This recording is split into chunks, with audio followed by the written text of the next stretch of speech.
This video is brought to you by Ustad Academy, and we are speaking now about Amr ibn El'as, and this is part 7. We are speaking about the mosque of Amr ibn El'as, obviously. So, at the center of the new capital, Amr built a congregational mosque, later known as the Mosque of Amr ibn El'as. The original structure was frequently redesigned and expanded. Amr had his own dwelling built immediately east of the mosque, and it most likely served as his government headquarters in the northwestern part of Alexandria. Amr built a hilltop congregational mosque, later called after him, before the Byzantine occupation of 645 to 646, nearly 2 years after which he built a second called the Mosque of Mercy.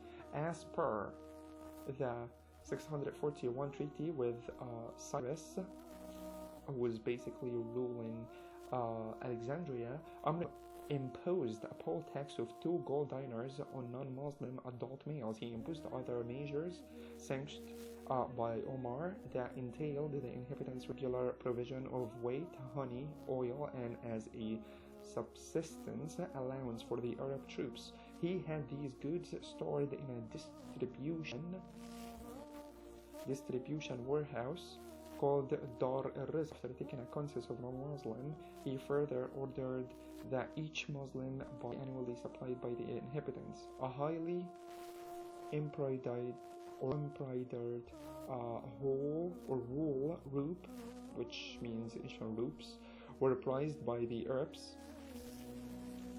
Amr requests fodder for his army's animals and bread for his own soldiers from an Egyptian village. According to the historian, some historian was called Martin Hens, said that there is no evidence that Amr did anything to streamline the cumbersome fiscal system taken over from the Byzantines.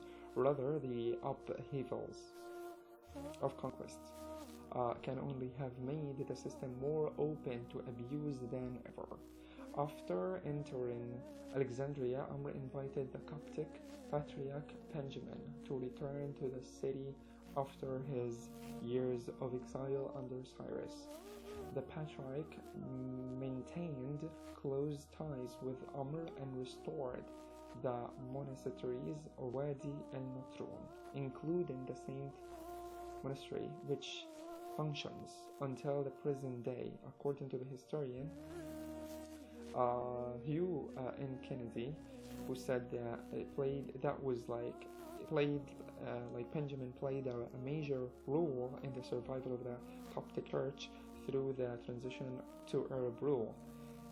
Dismissal and aftermath. Amr acted relatively independent as a governor and retained much of the surplus tax revenue of the province of the benefit of its troop, despite pressure from Omar ibn Khattab to forward proceeds to Medina. He also amassed significant personal wealth in Egypt, part of which was confiscated by Muhammad ibn Maslama on Omar's orders. At a certain point, the Caliph separated Upper Egypt from Amr's administration and appointed Abdullah ibn Abi Sarh over the region.